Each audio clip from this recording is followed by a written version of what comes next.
పరిశుద్ధాత్మ ఫలములు అనేవి ప్రతి విశ్వాసి యొక్క గురుతయున్నవి. క్రైస్తవుల్ని మనము ఎలా గుర్తించగలము? వారి యొక్క భౌతిక రూపాన్ని బట్టి కానీ, లేదా వారి యొక్క గొప్ప వాక్చాతుర్యాన్ని బట్టి కానీ, లేదా వారి యొక్క గొప్ప ఐడియాలను బట్టి గాని, లేదా ఈ ఇతర వాటిని బట్టి గాని మనం గుర్తించలేము. కానీ క్రీస్తు చెప్పినట్లు కేవలం ఫలముల ద్వారా మాత్రమే మనం వారిని గుర్తించగలము. మత్తయి సువార్త 7:16-20 వరకు. వారి ఫలముల వలన మీరు వారిని తెలిసికొందురు. ముండ్ల పొదలలో ద్రాక్ష పండ్లనైనను, పల్లేరు చెట్లను అంజూరపు పండ్లనైనను కోయుదురా? 17 అలాగుననే ప్రతి మంచి చెట్టు మంచి ఫలములు ఫలించును, పనికిమాలిన చెట్టు కాని ఫలములు ఫలించును.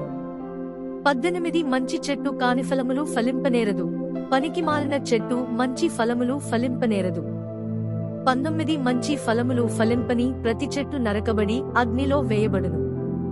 20 కాబట్టి మీరు వారి ఫలముల వలన వారిని తెలిసికొందరు.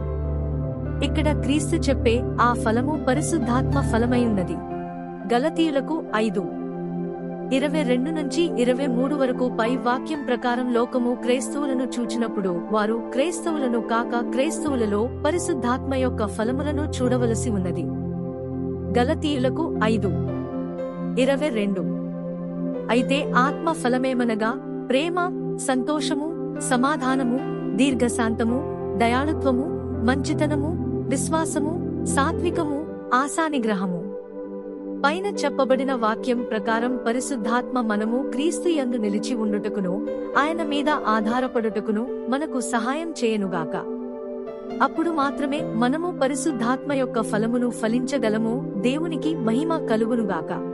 ప్రభువైన యేసుక్రీస్తు మీ అందరినీ ఆశీర్వదించునుగాక.